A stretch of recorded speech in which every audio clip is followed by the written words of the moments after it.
Hello students और बच्चा party सब बढ़िया। तो बेटा आज हम नेक्स्ट लेक्चर की बात करते हैं जिसमें हम आज स्टडी करेंगे क्लास 10th का टॉपिक बेस। ठीक है ना। चलिए समझने की कोशिश कीजिएगा बेस होते क्या हैं। तो मैं पहले आपको दो डेफिनेशन बताऊंगा यहाँ पर, जो आपको अच्छी लगे वो आप पेपर में लिख सकते हैं। तो पहले ये पहचानना है हमें कि बेस होता क्या है। ठीक है, तो सिंपल सी बात है, अगर एसिड की तरह देखें तो बेस उसके जस्ट अपोजिट होता है। मीन्स एसिड क्या होते थे, एसिड होते थे जो H+ आयंस देते थे। ठीक है, बेस क्या होंगे, जो OH- आयंस देंगे। मीन्स हाइड्रोक्साइड आयन, क्या देंगे, हाइड्रोक्साइड आयन। ठीक है, एसिड क्या होते थे आपके, एसिड होते थे सोर and test.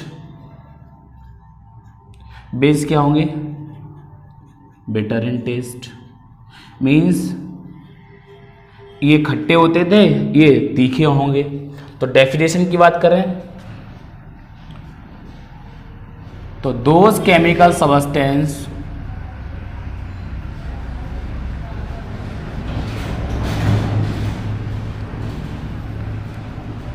which gives OH- ion means hydroxide ion.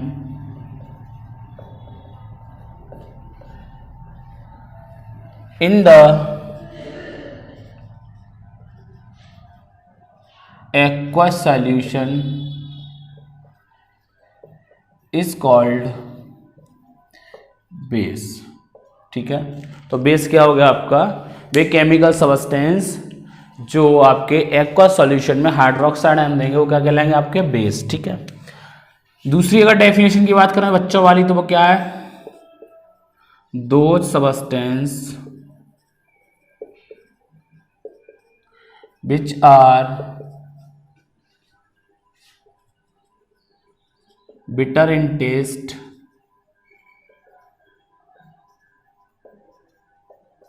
Called base. ठीक है, तो ये तो बेस की डेफिनेशन हो गई। ठीक है, अब कुछ एग्जांपल समझ लो, जैसे NaOH, KOH, NH4OH, CaOH का होल ट्वाइस, MgOH का होल ट्वाइस। अब इन सबके नाम जान लो। सोडियम हाइड्रोक्साइड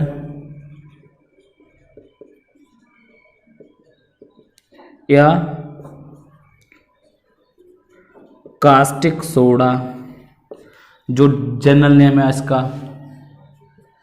इसका potassium hydroxide, potassium hydroxide, general name caustic potash.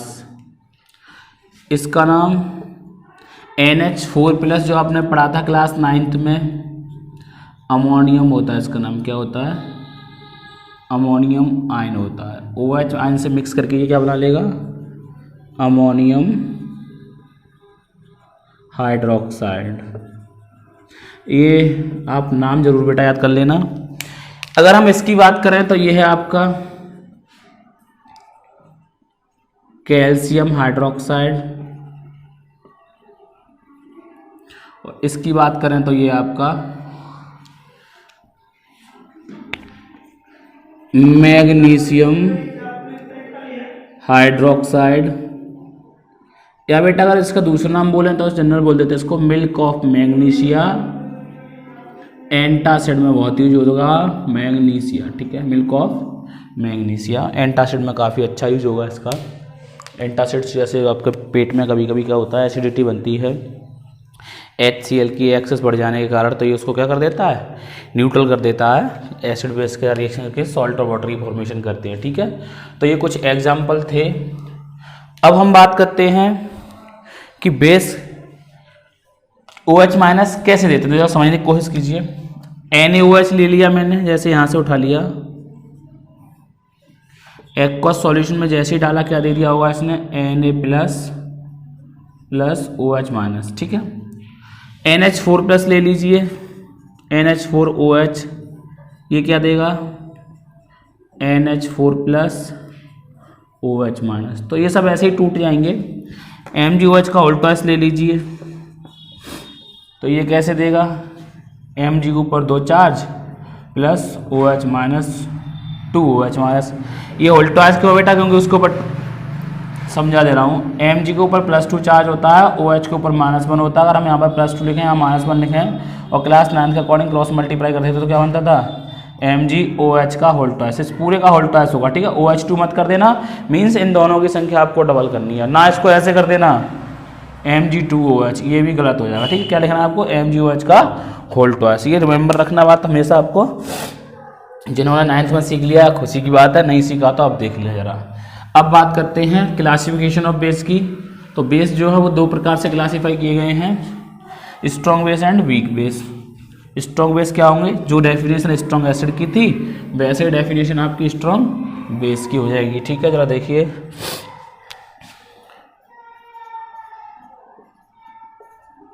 Can be classified in 2 types. कौन कौन से आपके, strong base and weak base. पहला आपका समझने की कोशिश कीजिए, स्ट्रॉन्ग बेस क्या होता है।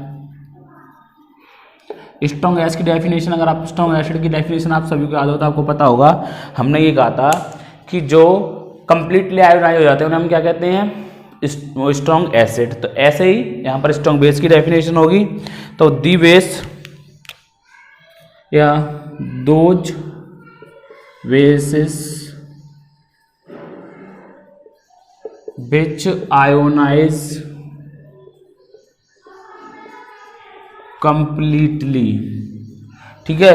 Those basis which ionize completely क्या कहलाएंगे आपके, are called strong base, are called strong base. Example देखिए जरा,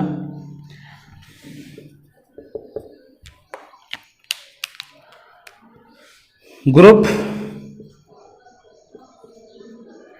फर्स्ट के जो भी हैं आपके, जैसे सोडियम है, पोटेशियम है, इनके जो भी हाइड्रोक्साइड होंगे वो क्या कहलाएंगे आपके स्ट्रॉन्ग बेस, ठीक है, etcetera. Sodium hydroxide, potassium hydroxide etcetera, ये क्या है आपके स्ट्रॉन्ग बेस। अब दूसरे की बात करें, क्या है दूसरा आपका वीक बेस, यानी कि ये कंप्लीटली आयनाइज नहीं होंगे, ये कैसे होंगे, पार्शियली। तो those basis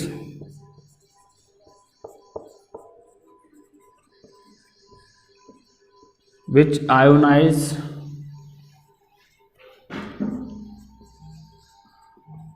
partially are called weak base। Proper class की तरह नोट्स बनाइएगा, एक एक बात बोर्ड पर, इसीलिए मैं लिखता हूँ आपके लिए, जिससे आप प्रॉपर नोट्स बना सकें, लॉकडाउन का पूरा पूरा फायदा उठा सकें, ठीक है ना। चलिए, weak base example, ammonium hydroxide, magnesium hydroxide, calcium hydroxide, ठीक है। ये आपके कुछ एग्जाम्पल हैं। ये स्ट्रॉन्ग बेस हैं, ये वीक बेस हैं, यानी कि ये आपको देखने में तो ऐसा महसूस होगा जैसे अगर मैं इसकी रिएक्शन कराऊँ, NaOH H2O एक्वस कर दिया हमने इसको, तो ये कैसे टूटेगा, Na प्लस OH माइनस। तो ये सेम कंडीशन यहाँ पर ही होगी अगर हम इसको ऐसे तोड़ें, NH4OH, तो इसके लिए बस साइन रिवर्सिबल का आएगा, ये NH4 प्लस का OH माइनस में टूटेगा, मीन्स ये आपका कंप्लीटली ब्रेक डाउन हो जाएगा, समथिंग अबाउट 99 to 100%। ये ऐसा नहीं होगा, ये पार्शियली आयोनाइज होगा, कंप्लीटली आयोनाइज नहीं हो पाएगा। तो जो पार्शियली आयोनाइज होते हैं वो वीक बेस कहलाते हैं आपके, और जो कंप्लीटली आयोनाइज हो जाते हैं वो आपके स्ट्रॉन्ग बेस कहलाते हैं, ठीक है। अब बात करते हैं कुछ प्रॉपर्टीज़ की, तो वो समझ लीजिएगा, 6 से 7 प्रॉपर्टी हैं आपके यहाँ। तो देखिए ज़रा, पहली जो प्रॉपर्टी है बेटा क्या है, तो properties of base.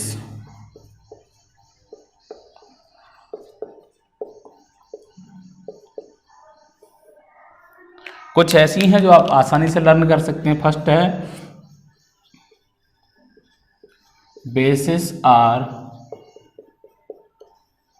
Better in test.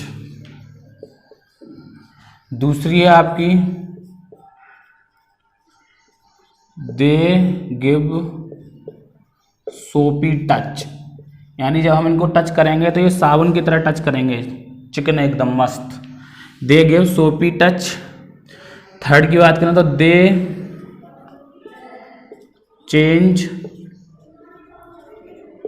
Red litmus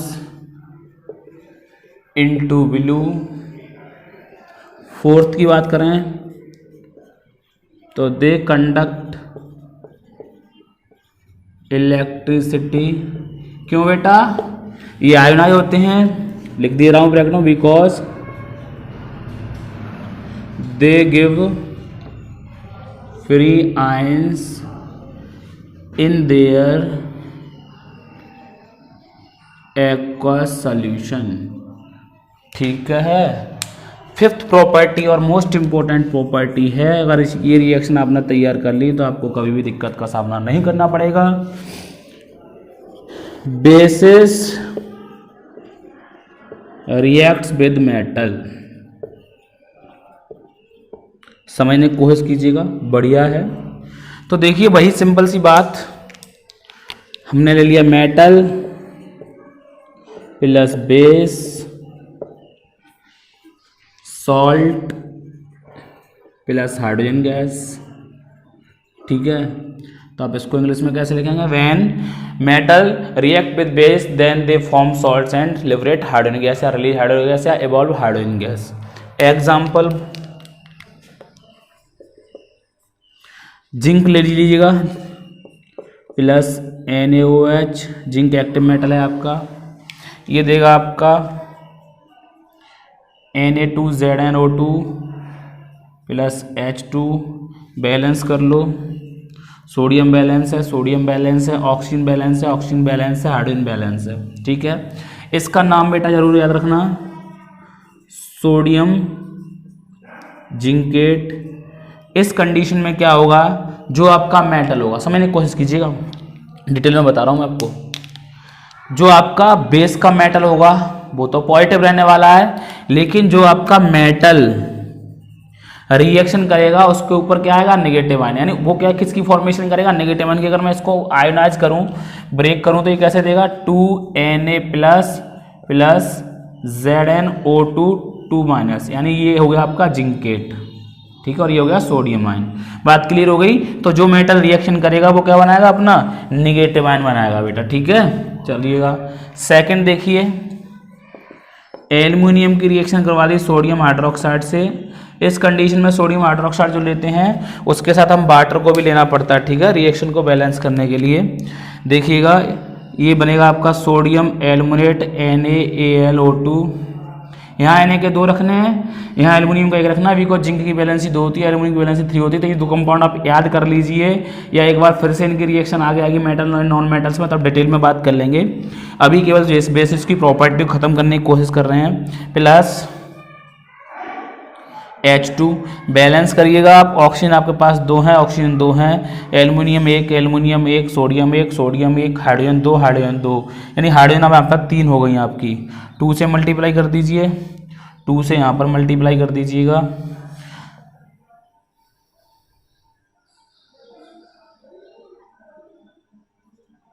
ठीक है, 2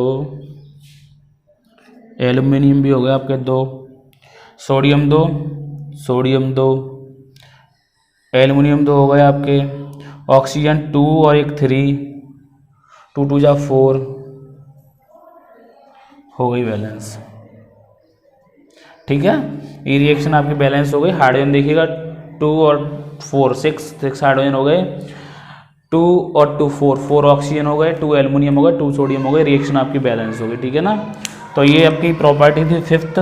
अब नेक्स्ट प्रॉपर्टी की बात करते हैं, समझिएगा उस प्रॉपर्टी को अच्छे से। वो प्रॉपर्टी है आपकी बेटा, हमने देखा था एसिड की रिएक्शन हमने मेटल के ऑक्साइड से करवाई, तो हमने वहाँ पे क्या कहा था आपसे कि मेटल के ऑक्साइड बेसिक नेचर के होते हैं, इसलिए एसिड से रिएक्शन करते हैं। तो ये किससे रिएक्शन करेंगे, ये करेंगे नॉन मेटलिक ऑक्साइड से। तो basis react with non metal oxide, तो ये क्या बनाएंगे, तो be a salt and water की फॉर्मेशन करेंगे। जैसे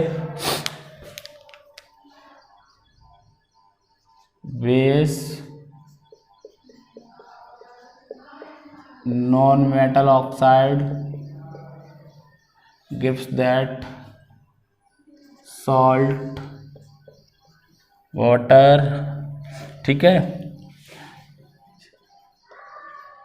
वर्ड इक्वेशन लिखनी थी सिंबॉलिकल, कोई दिक्कत नहीं है समझने के लिए। ठीक है, बेस हमने ले लिया, मान लीजिए CaOH का होल ट्वाइस, नॉन मेटल का ऑक्साइड मान लीजिए हम ले लिया CO2। ये रिएक्शन मैं इसलिए ले रहा हूँ क्योंकि रिएक्शन आप पीछे पढ़ चुके हैं। क्या बना लेगा ये, CaCO3 प्लस का H2O मीन्स कैल्शियम कार्बोनेट, इसको हमने नाम दे दिया कैल्शियम हाइड्रोक्साइड। तो दी above reaction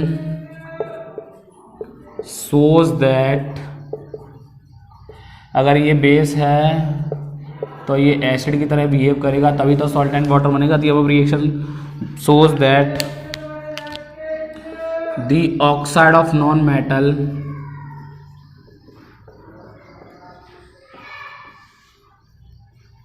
are basic in nature. ठीक है, नेक्स्ट प्रॉपर्टी देखिएगा आप, लास्ट प्रॉपर्टी है, 7th नंबर होगा उसका।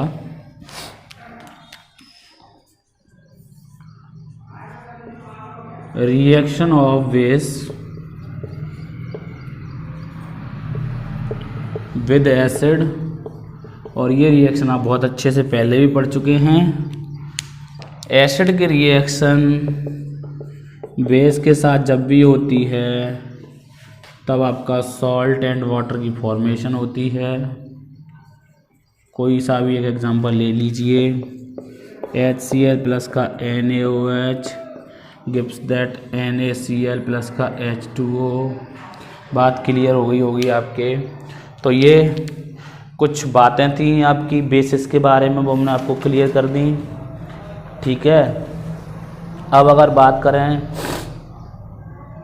बेसिस की डाइल्यूशन की, तो बेसिस का डाइल्यूशन आप लोग पहले ही पढ़ चुके हैं। बेसिस क्या देते हैं आपके, OH माइनस आयन देते हैं। तो अब जब उसको डाइल्यूट करोगे तो number of OH minus ion per unit volume आपके डिक्रीज कर जाएंगे, मीन्स उसकी बेस एसिडिटी कम हो जाएगी, स्ट्रेंथ कम हो जाएगी बेस की। ठीक है ना। अब नेक्स्ट वीडियो में अपन लोग जो बात करेंगे वो होगा आपका सॉल्ट्स। ठीक है, तब तक के लिए गुड बाय, टेक केयर।